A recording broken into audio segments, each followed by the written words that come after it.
തീർത്ഥാടകരാണ് എരുമേലിയിൽ കൂടുതലായി എത്തുന്നത്. അതുകൊണ്ട് തന്നെ ഇവരെ കച്ചവടക്കാർ, ഓട്ടോക്കാർ എന്ന് വേണ്ട എല്ലാവരും പരമാവധി ചൂഷണം ചെയ്യുന്നു. വണ്ടി പാർക്ക് ചെയ്യുന്നിടത്തു മുതൽ അയ്യപ്പന്മാരെ കൊള്ളയടിച്ചു തുടങ്ങും. കാറിന് ഒരു ദിവസത്തേക്ക് 30 രൂപയാണ് ദേവസ്വം ബോർഡ് നിശ്ചയിച്ചിട്ടുള്ളത്. എന്നാൽ കരാറുകാരൻ 50 രൂപ വാങ്ങും. മിനി ബസിന്റെ നിരക്ക് 75 രൂപയാണെങ്കിൽ വാങ്ങുന്നത് 150.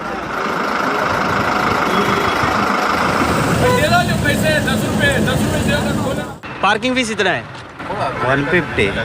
150 रुपीस और बस. അയൽ സംസ്ഥാനങ്ങളിൽ നിന്ന് വരുന്ന വലിയ ബസ്സുകൾക്ക് തോന്നുംപടിയാണ് പാർക്കിംഗ് ഫീസ് ഈടാക്കുന്നത്.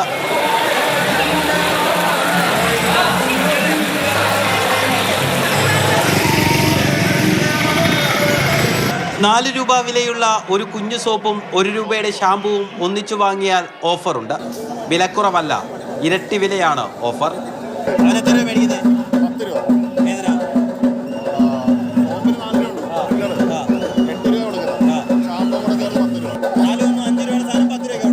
ചായയ്ക്കും കുടിവെള്ളത്തിനും ആഹാര സാധനങ്ങൾക്കുമൊക്കെ തോന്നുന്ന വിലയാണ് ഈടാക്കുന്നത്. ഒരു ചായ, ഒരു